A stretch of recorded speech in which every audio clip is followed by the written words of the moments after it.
जब वक्त और हालात आपके साथ ना हो तो कदम पीछे कर लेना ही बुद्धिमानी होती है।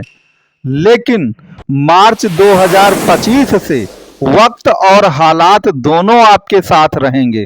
तो अब आपको अपने कदम पीछे नहीं करना है, बल्कि आपको लंबी छलांग और ऊंची उड़ान के लिए तैयार रहना है।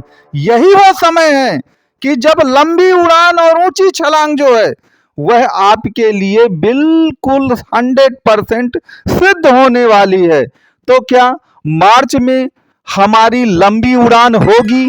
क्या अप्रैल में ऊंची छलांग हम लगाएंगे? क्या मई 2025 में हमारे 7 वर्षों का जो कारावास है, वनवास है, वह पूरी तरह खत्म होगा? इसी विषय पर पूरा वीडियो आधारित है। आप वीडियो को अंतिम तक जरूर देखिएगा। तो बंधुओं, हमको सबसे ज्यादा सफलता कब मिलती है?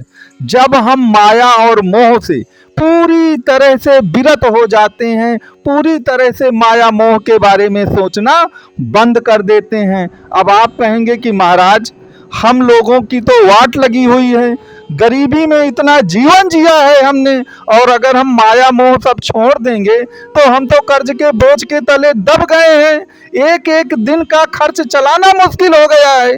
तो याद रखिएगा कि शनिदेव इस समय आपकी कुंभ राशि में माया और मोह के भाव में ही बैठे हैं, जो कि मकर से द्वितीय राशि पड़ती है। और आप जानते हैं कि जो द्वितीय भाव होता है काल पुरुष की कुंडली का, वह माया और मोह का होता है।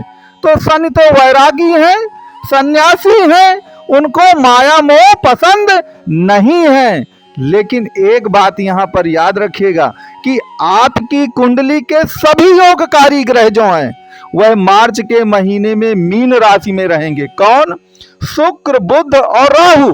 और शुक्र तो उच्च का होता है, वैसे भी मीन राशि में। तो कहने का तात्पर्य यह है कि भले ही माया और मोह जो है वो शनिदेव को पसंद नहीं है, और शनिदेव जो है आपकी कुंभ राशि में द्वितीय भाव पर विराजमान है, लेकिन माया और मोह के जो स्वामी हैं शुक्रदेव और राहुदेव, वह उच्च के बैठ करके एक छप्पड़ फाड़ वैभव राजयोग आपकी कुंडली में बना रहे हैं।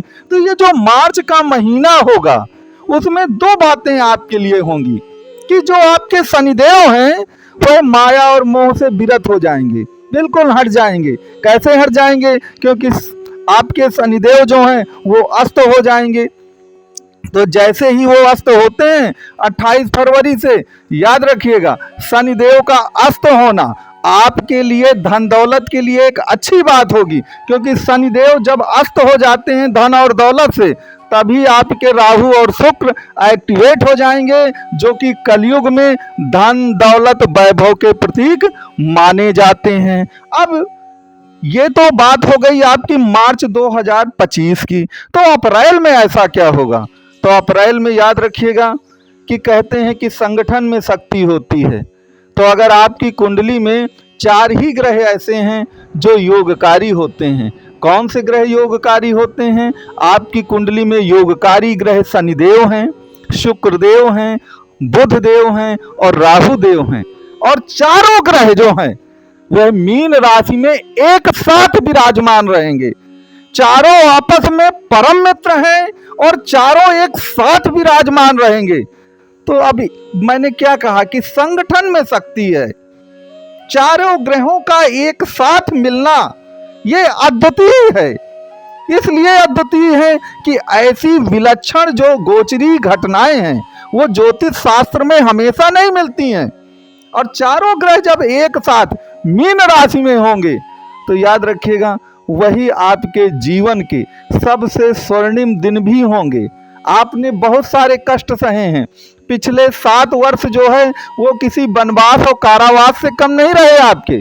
और जब ये चारों की शक्ति जो है मीन राशि में आपको मिलेगी तो याद रखिए आपका जीवन जो है, आप क्या सोचा करते थे कि शायद कभी भी आपके अच्छे दिन नहीं आने वाले, आपके मन में कुछ ऐसे ही निराशावादी विचार आते रहे होंगे, लेकिन शनि, बुध, शुक्र और राहु का एक साथ आ जाना निश्चित तौर पर जितने भी दुख कष्ट आपको मिले हैं उन सभी दुख कष्टों का दायिंड जो है वह आपके अप्रैल के महीने में 101% हो जाएगा। अब याद रखिए, सबसे बड़ी बात यह होती है कि जब आपके पास धन दौलत नहीं हो जाती है तो इस दुनिया में मान सम्मान और डिग्निटी से बढ़कर कुछ नहीं होता है। आप देखते हैं, धन जाता है, दौलत जाती है तो मान सम्मान डिग्निटी सब चली जाती है। जो लोग हमारे सामने कभी आवाज नहीं उठा सकते थे वह भी आपको अपमानित करने में लग जाते हैं, बदनाम करने में लग जाते हैं। और इस दुनिया में डिग्निटी से बढ़कर तो कुछ भी नहीं है। हर व्यक्ति सेल्फ रिस्पेक्ट चाहता है। तो काल पुरुष की कुंडली में अगर आप सेल्फ रिस्पेक्ट का स्वामी देखें, या जिसे आप राजमुकुट भी कह सकते हैं, राजा कह सकते हैं, क्योंकि राजा के सामने किसी की हिम्मत नहीं होती इसकी सेल्फ रिस्पेक्ट को तार तार करने की। तो सेल्फ रिस्पेक्ट का स्वामी है सूर्यदेव। और मई के महीने में ये सूर्यदेव जो हैं आपके उच्च राशि के रहेंगे, मेष राशि में। लेकिन आपके ये जो बाकी ग्रह हैं ना, ये तब भी साथ में रहेंगे। जो मैंने बुध शुक्र राहु शनि की बात की, तो कहने का तात्पर्य है कि ये संगठन की शक्ति तो आपको मई में मिलनी है, अप्रैल में भी मिलेगी, मई में भी मिलेगी।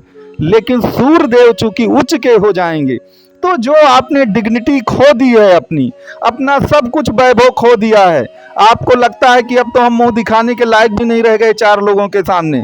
आप याद रखिए, आप बिल्कुल एक सिंहासन की जो शक्ति नहीं होती, राजा की शक्ति, उस तरह से उभर करके आप दुनिया के सामने आएंगे। तो आपको कोई भी निराशावादी जो विचार हैं वह पूर्ण रूप से त्याग देने हैं। और ये जो मार्च, अप्रैल और मई का महीना होगा, जो मैंने बताया ना कि जन्म जन्म के आपको लगते थे कि सभी सातों जन्म के जो दुख हैं वो इन्हीं 7 वर्षों में हमको मिल गए हैं, तो वो जो सातों जन्म के दुख आप सोचते हैं ना कि इन्हीं 7 वर्षों में हमको मिले हैं, याद रखिए ये 3 माह ऐसे होंगे कि उन 7 जन्म के जो आपके कष्ट हैं वह पूरी तरह से 100% आपके खत्म हो जाएंगे। तो मित्रों, 7.5 का प्रभाव तो खत्म होना ही होना है, वो तो आप जानते ही हैं कि 29 मार्च से समाप्त हो जाएगी। तो कहते हैं कि जब अच्छे दिन आते हैं तो चारों तरफ से आते हैं। और जो मैंने आपको संगठन की शक्ति का सूत्र बताया कि चारों ग्रह आपकी कुंडली के जो योगकारी हैं, शनि बुध शुक्र राहु, वह एक साथ होने के कारण जो राजयोग का निर्माण आपकी कुंडली में हो रहा है, याद रखिए वह विलक्षण है और ऐसा जल्दी गोचर में होता नहीं है, लेकिन आपके साथ हो रहा है। इसके लिए आप भाग्यशाली कहे जाएंगे। तो मित्रों, ये पूरा वीडियो आपको कैसा लगा, आप कमेंट बॉक्स में जा करके अपने विचार जरूर रखिएगा और ये जरूर बताइएगा कि आगे आप कौन सा वीडियो मकर राशि के संबंध में देखना चाहते हैं, और आप जरूर ये बताएं।